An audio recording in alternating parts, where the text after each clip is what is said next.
The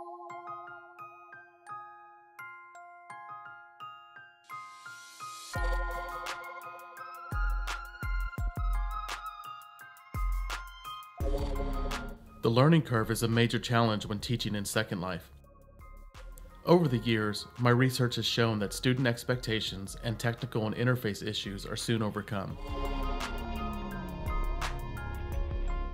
I first really had no idea what to expect. I didn't even know what Second Life was. Kind of wrote it off as a joke, as more like a video game. The more involved I realized Second Life was, and that there were some really rich interactions within Second Life. When I tell people about Second Life, they're just like, oh, that's so lame. It's not even, you don't even have a goal. Why would you even go on there? Once you experience it, you see why people go on there. It's just like hard to put it into words as to how going into this virtual world and talking to people you don't know with an avatar that's just like an animation, not even something real, affects you. Using a community as a metaphor, I created a residential type space for my students.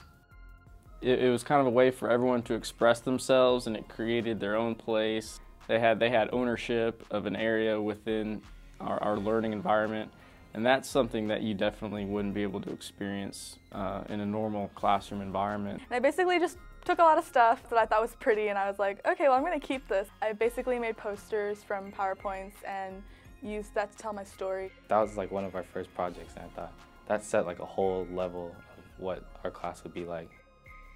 The first challenge my students have was to use the hero's myth to tell their story. What the students didn't realize is that they were on their own hero's journey.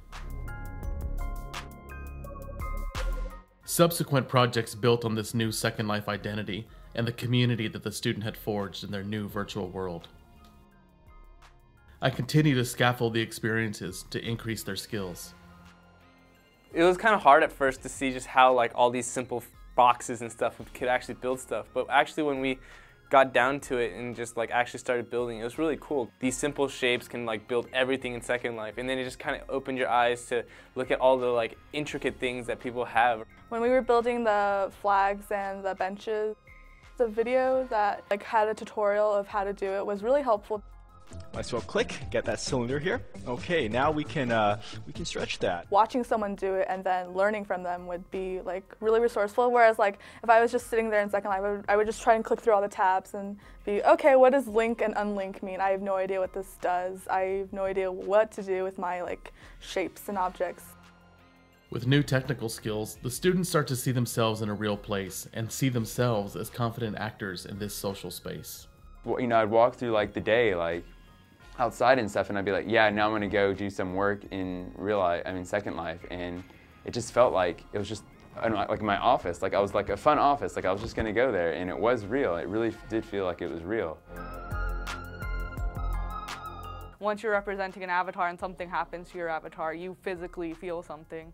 When you see a physical representation of yourself, and this avatar was not even good, it was like a blonde avatar, it looks nothing like me.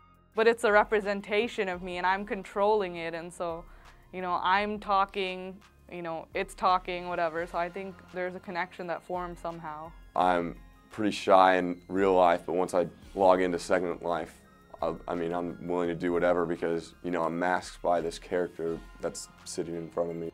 Your avatar kind of represents you, and you kind of get more of, I guess, kind of a confidence boost in the fact that you are behind a computer. And I know that kind of sounds bad in a way, but it makes you so you can kind of put yourself out there and not feel like you have someone's harsh glare or something like that kind of looking at you.